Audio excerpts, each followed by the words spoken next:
Hola Diego, ¿cómo estás? Buenos días. Bien, este es un ejemplo, una demostración de cómo trabaja el sistema. Al ingresar al enlace que yo te brindé, podemos acceder a lo que viene siendo la interfaz del sistema. Lo hemos dejado abierto por facilidad para no constantemente estar ingresando el usuario y la clave. Cuando entre en funcionamiento ya le colocaremos usuario y clave para poder ingresar, sino que para nuestra facilidad, para estar accediendo constantemente, lo hemos dejado de esta forma. Es importante tener en cuenta que dentro de la parte izquierda tendremos el panel de opciones con el cual podemos acceder a las configuraciones del sistema. ¿A qué me refiero con ello? Dentro de lo que se encuentra estructurado para el mapa, hay una sección de estudiantes, hay una sección para seguimiento. Está la sección, por ejemplo, para configurar cuáles son los departamentos asociados para los estudiantes, la sección para cuáles son las instituciones educativas asociados y de igual forma tenemos el ítems, una sección de ítems que es donde se encuentra la descripción del ítem, a qué área pertenece, si corresponde a una materia, qué categoría pertenece, si es una competencia, afirmación, evidencia, a qué corresponde y qué número de registro es su padre y cuál es el puntaje mínimo para que se pueda cumplir. Entonces, colocamos la categoría padre para poder asociar a qué corresponde cada uno de ellos. Y es importante tener en cuenta el puntaje, pues, para que se pueda dar el feedback o la retroalimentación. En este caso, pues, como está vacío para el ejemplo, no hay ningún registro de personas, ni de instituciones, ni de seguimiento como tal. Entonces, lo primero que deberíamos hacer, teniendo en cuenta que tenemos este ejemplo, es irnos a cargas. En cargas nosotros subiríamos la información de la hoja de cálculo con los datos correspondientes. Dentro de la hoja de cálculo que tú nos brindaste, yo la tengo aquí registrada en una hoja de cálculo de Google, llamado seguimiento, en la cual he colocado la identificación, como hablábamos en la sesión de reunión, es importante que tenga la identificación para poder diferenciar a la persona, la institución, el departamento y cuál es la competencia correspondiente, que si nosotros, y el puesto al cual corresponde.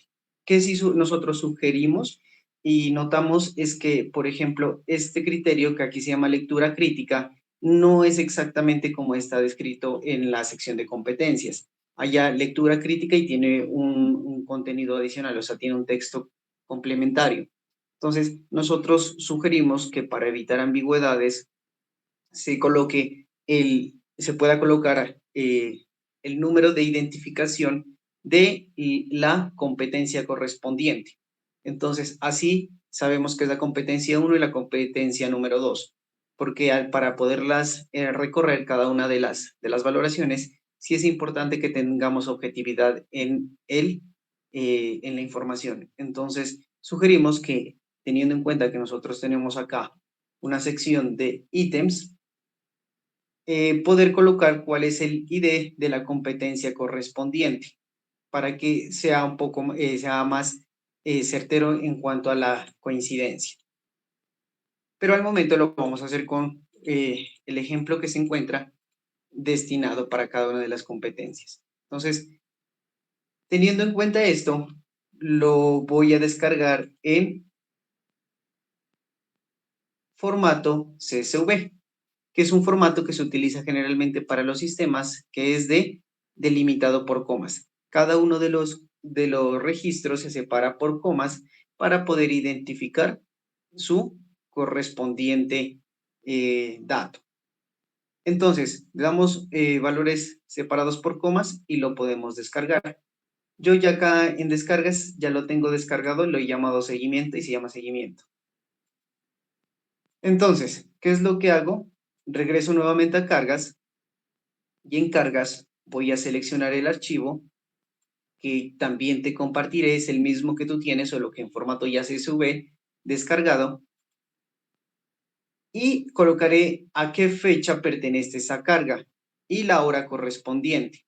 Entonces, así yo puedo tener un control de versiones de si su carga, la carga número 1, la carga número 2, la carga número 3. Si es importante, te recomiendo en esa parte verificar con anterioridad que los datos estén completos, que estén bien, correspondan a la persona, hacer una validación de la hoja de cálculo. Finalmente, verifico, generalmente me sugiere el sistema cuál es la fecha actual y la hora actual. Entonces, pulso sobre que estoy seguro para confirmar que la carga, ya he realizado una revisión de la información y pulso sobre el botón subir. En este momento se comenzará la carga de la información y me mostrará que ya se encuentra la carga número 1 el 21 de febrero del año 2022. Si no aparece, es bueno refrescar la, la página para que pueda verificar que aparece el registro. Aquí ya me aparece la carga número 1. Si yo voy y pulso clic sobre la carga número 1, voy a verificar que ya la tabla de seguimiento se encuentra llena con toda la información que yo tengo acá en mi hoja de cálculo.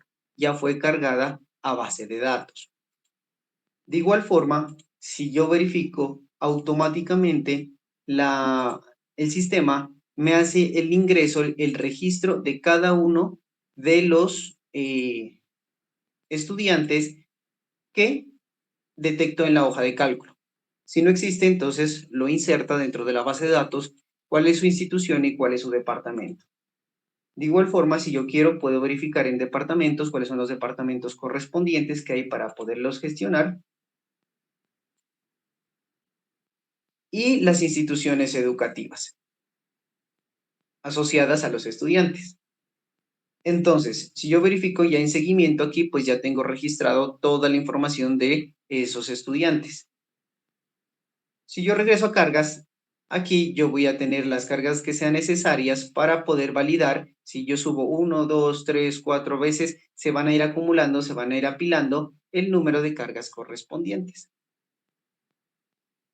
Si yo me voy, ya teniendo en cuenta que he cargado la información, me voy nuevamente a la sección de escritorio, voy a poder validar cuando yo pulse sobre el botón consultar la siguiente información. En la sección del escritorio ya encontramos el mapa metacognitivo. En cuanto a la parte del mapa metacognitivo, nosotros tenemos el tiempo en cuanto a qué fecha quiere iniciar a desarrollar esta actividad y qué fecha quiere terminar. Entonces, fecha de inicio y fecha de finalización, que se viene representado por días. Por ejemplo, si yo digo que quiero comenzar el 18 y quiero terminar el 23, automáticamente me calcula cuántos días puedo tardar. O si yo quiero, puedo decidir, si quiero subo la cantidad de días y automáticamente se incrementa el plazo que yo tengo para poder estudiar los temas correspondientes. Entonces, igual forma aquí, yo puedo seleccionar a qué estudiante deseo consultarle la retroalimentación. Aquí aparece se llama un data list, que viene siendo el nombre del estudiante. Yo lo puedo buscar, por ejemplo, a Heidi, y mire que ya me sugiere automáticamente cuál es su identificación. Aquí vamos a colocar en este campo la identificación del estudiante para poderlo diferenciar. Pero en caso de que no la recordemos, podemos buscarlo por su nombre. Entonces, Brian, y automáticamente al hacer clic nos coloca la identificación de la persona. Para el ejemplo que tenemos preparado, vamos a utilizar a Heidi, que es la persona que tiene la cédula número 1. ¿Listo? Cuando nosotros pulsamos sobre el botón consultar, nosotros vamos a tener también la posibilidad de verificar lo siguiente. Si nosotros queremos que aparezca días calendario, es decir, todos los días puede estudiar sábado y domingo, en los días que él quiere, o pueden ser días laborales. En los días laborales, pues no contempla sábado ni domingo, sino que calcula simplemente los días de lunes a viernes que no sean festivos. Si yo pulso sobre los días que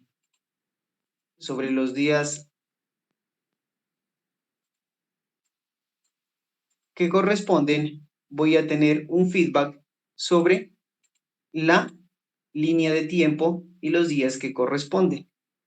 Entonces, yo voy a poder verificar sobre mi línea de tiempo cuáles son los días que corresponden a ese rango de fechas que yo estipulé y por cada día que debe estudiar la persona. Entonces, en este día, por ejemplo, en el día de número 1, tiene pendiente la afirmación, asociar fenómenos naturales con conceptos propios de conocimiento científico, correspondiente a la evidencia relaciona los componentes de un circuito y una serie en paralelo con sus respectivos voltajes y corrientes. Si nosotros vamos pasando por cada uno de los días, vamos a poder ver que se encuentra segmentado lo que corresponde a las afirmaciones y evidencias. Lo hemos hecho con afirmaciones y con evidencias para poder demostrar que funciona. Ya sería añadir pues las otras jerarquías que corresponden a lo que corresponde a la parte de competencias. Ya tenemos afirmaciones, evidencias, temas, subtemas, contexto, a lo que corresponde. Pues para la demostración hemos utilizado estas dos de referencia. De esta forma, nosotros podemos ver que la persona puede seleccionar entre el rango de fechas o días que él desee, qué desea estudiar y cómo lo desea hacer. Entonces, de esta forma, la persona va a estar identificada de qué le hace falta para poder mejorar. Sí es importante tener en cuenta que nosotros colocamos estos elementos de forma vertical, como te comentaba, porque desconocemos la cantidad de ítems que pueden ir. Entonces, se comienzan a plegar, se comienzan a agrapar de forma vertical para poder verificar el hilo de lo que tiene pendiente. Teniendo en cuenta esto, seguimos trabajando para la parte también de la generación del reporte, que es que es la parte de que pueda descargar la información que tiene pendiente en esa situación. Y vamos puliendo más detalles, vamos verificando más cositas que nos hagan falta para que el funcionamiento pueda corresponder. Entonces, de esta forma damos respuesta a un ejemplo de cómo viene siendo el mapa metacognitivo y cómo se viene siendo el despliegue para cada uno de los días segmentado que tiene correspondiente por estudiar esta persona.